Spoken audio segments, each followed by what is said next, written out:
माननीय सभापति, माननीय सांसद, जिस बिल के विषय में मैं बोलने जा रहा हूं, उसमें सुधार कम है, संशय ज़्यादा है, न्याय कम है, पक्षपात ज़्यादा है। संविधान ने जो दिया, यह बिल वह छीनने की कोशिश कर रहा है। इसमें संशोधन कम, साजिश ज़्यादा कहनी चाहिए।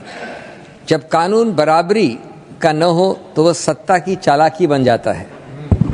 यह कानून नहीं, कानूनी भाषा में लिपटी हुई मनमानी है। माननीय सभापति, मेरे सीमित समय में मैं कुछ बिंदुओं पर आपका ध्यान आकर्षित करना चाहता हूं। पहला ये कि यह बिल 100% हमारे संविधान के अनुच्छेद 26, 25 और 26 और विशेष रूप से 26 का उल्लंघन करता है। मुझे सौभाग्य और मौका मिला था वकील की हैसियत से सबरीमाला, संथारा, दाऊदी बोहरा ऐसे कई धार्मिक समुदायों के कई मुद्दों के विषय में बहस करने का। दो सिद्धांत उन अनेक निर्णयों से स्पष्ट हैं और वो सिद्धांत 1950 से बारंबार उच्चतम न्यायालय ने घोषित किए हैं और ये सिद्धांत धर्म तटस्थ हैं, रिलीजन न्यूट्रल है। एक है कि अगर किसी भी प्रथा, किसी भी धर्म, मजहब या संप्रदाय की कोई भी रीति रिवाज या कोई प्रथा उसका एक अभिन्न अंग बन जाता है, इतिहास में ले लीजिए, संस्कृति में ले लीजिए, किताबों में ले लीजिए, तो उसको अनुच्छेद 25 और 26 का पूरा व्यापक संवैधानिक सुरक्षा चक्र मिलता है।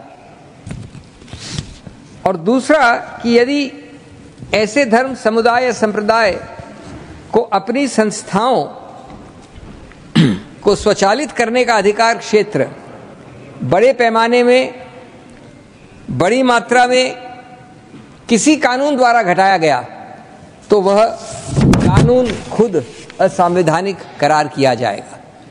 ये इन दो धाराओं, अनुच्छेदों की बड़ी सीधा सबक है। इसके अगणित उच्चतम न्यायालय के उदाहरण हैं। हमारे दशक जो 53-54 के हैं, तब शिरूर मत, रतिलाल गांधी जैसे मशहूर केस थे।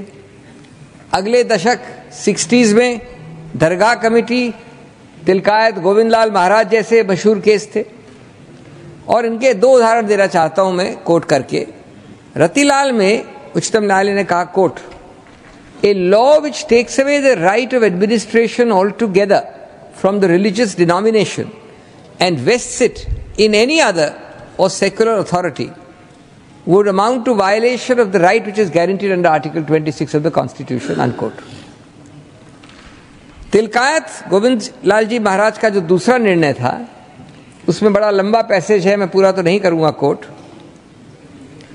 लेकिन उस पर कहा है एक जगह, Article 26 brings out the competence of the legislature to make a law in regard to the administration of the property belonging to a religious denomination. So far so good. अगला वाक्य है, the denomination's right must however not be extinguished or destroyed or diminished under the guise of regulating the administration of the property by the denomination. सुबह से जो चर्चा चल रही है उसको मैंने बारीकी से सुना है। मुझे लगता है या तो निर्दोष भाव से या तो राजनीतिक कारणों से ढेर सारी भ्रांतियां कई सदस्यों के मन में भी है और कई सारी भ्रांतियां सदन के माध्यम से, आपके माध्यम से पूरे देश भर में फैलाने का प्रयास भी हो रहा है। अब ध्यान से सुनिएगा मान्यवर, वक्फ परिषद और वक्फ बोर्ड ये 1995 से आए। ये पूरा झगड़ा जो चल रहा है, आपने नॉन हिंदू को रख दिया और नॉन मुस्लिम को रख दिया, गैर मुस्लिम को रखा। वो झगड़ा वक्फ में दखल करने का है। पहले तो वक्फ में कोई गैर इस्लामिक सदस्य आएगा ही नहीं। ये स्पष्टता समझ लीजिए, ना मुतवल्ली गैर इस्लामिक होगा, ना वाकिफ गैर इस्लामिक होगा। मान्यवर, वहां कोई प्रोविजन नहीं है।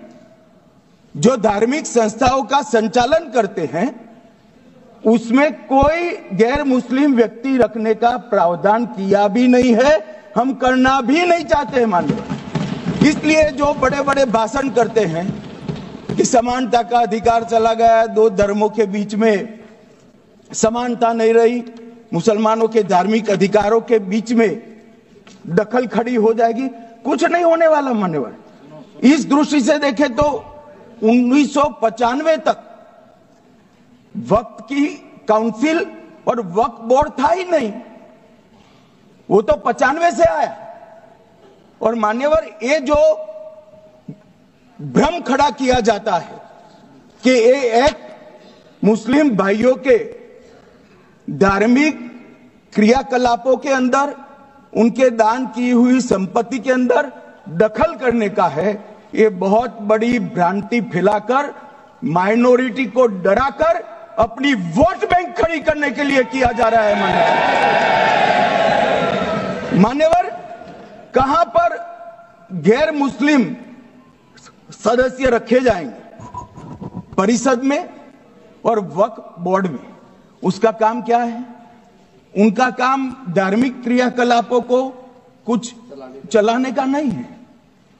वो शुद्ध रूप से वक्फ का जो कानून, दान के लिए किसी ने दी हुई संपत्ति, उसका एडमिनिस्ट्रेशन अच्छे से चल रहा है नहीं चल रहा है, कानून के हिसाब से चल रहा है नहीं चल रहा है, या तो दान जिस चीज के लिए दिया गया, इस्लाम धर्म के लिए दिया गया, गरीबों के भोजन के लिए दिया गया, गरीबों के उद्धार के लिए, वो उद्देश्य के लिए इसका उपयोग हो रहा है नहीं हो रहा है, इसका नियमन करने का काम है मान्यवर। अब मैं इसको मान्यवर बाकी सारे धर्मों के साथ कंपैरिजन करते हैं और कहते हैं दखल किया है। मैं उसको स्पष्ट करना चाहता हूं। मान्यवर, वक्फ जो है वो हमारे यहां ट्रस्ट एक्ट है, इसमें ट्रस्ट है। तो ट्रस्ट के अंदर जो ट्रस्ट को बनाते हैं वो ट्रस्टी होते हैं और एक मैनेजिंग ट्रस्टी होते हैं। वक्फ में वाकिफ होता है, वक्फ होता है और मुतवल्ली होता है। ये सारे इस्लाम के अनुयायी हैं। अरे भाई, आप कह रहे हो, हम तो कह रहे हैं क्योंकि इसका वक्फ शब्द ही इस्लाम से आया है, इसलिए हम कह रहे हैं कि वक्फ वो ही कर सकता है जो इस्लाम का अनुयायी हो। अब आप उसका विरोध कर रहे हो तो आप तो वक्फ में भी नॉन इस्लामिक आदमी चाहते हो। मान्यवर, क्या कह रहे हैं? हम इसलिए कह रहे हैं कि वक्फ वो ही कर सकता है जो प्रैक्टिसिंग इस्लाम को प्रैक्टिस करता होगा, क्योंकि मान्यवर इसकी उत्पत्ति ही इस्लाम के सिद्धांतों से हुई। अब मान्यवर, वक्फ धार्मिक हुआ, वक्फ बोर्ड नहीं हुआ, वक्फ परिषद भी नहीं हुई। अरे सुनो भाई, मान्यवर, ट्रस्ट के अंदर ट्रस्टी जो होते हैं, जो चर्च होगा तो क्रिश्चियन होंगे, पारसी भी होंगे, पारसी के लिए वो ट्रस्ट होगा, तो हिंदू होगा तो हिंदू के लिए। अब चैरिटी कमिश्नर हम कहेंगे कि भाई मुस्लिम क्यों आया? मुझे बताओ, चैरिटी कमिश्नर एक्ट में मुसलमान चैरिटी कमिश्नर बन सकता है या नहीं बन सकता है? उसको ट्रस्ट नहीं चलाना है, उसको चैरिटी के कानून के हिसाब से वो ट्रस्ट चले, उसकी देखरेख करनी है। ये धार्मिक नहीं है, ये धर्म का काम नहीं है मान्यवर, ये एडमिनिस्ट्रेटिव वर्क है। और इसलिए तो फिर चैरिटी कमिश्नर हिंदू होगा तो वो क्रिश्चियनों के ट्रस्ट का कैसे देखरेख करेगा? चैरिटी कमिश्नर क्रिश्चियन होगा तो जैनियों के और हिंदुओं के ट्रस्ट का कैसे देखरेख करेगा? अब बताओ कि सारे ट्रस्ट के चैरिटी कमिश्नर अलग अलग बन, देश तोड़ दोगे आप लोग, तोड़ दोगे। हमने साहब, मैं अभी भी आपके माध्यम से, इस सदन के माध्यम से देश भर के मुसलमान भाइयों बहनों को कहना चाहता हूं, आपके वक्फ में एक भी नॉन मुस्लिम नहीं आएगा। ये एक्ट में ऐसा कोई प्रावधान नहीं। मगर जो वक्फ बोर्ड है और वक्फ परिषद है, उसका काम क्या है? वक्फ की संपत्तियां मान्यवर बेच खाने वाले लोगों को पकड़कर इसके बाहर निकालने का। वक्फ के नाम पर औने पौने दाम में संपत्तियों को 100 साल तक किराए पे देने वाले लोगों को पकड़ना है। वक्फ का जो पैसा होता है, इनकम जो घिरती जा रही है, जिसके माध्यम से माइनॉरिटी का विकास करना है, माइनॉरिटी को आगे बढ़ाना है, इस्लाम धर्म की सारी धार्मिक संस्थाओं को पुख्ता करना है। ये पैसा जो चोरी होता है ना, उसको पकड़ने का काम वक्फ बोर्ड वक्फ परिषद करे। और मान्यवर वो चाहते हैं कि इनके राज में जो मिलीभगत चली वो चलती रहे, ये नहीं चलेगी।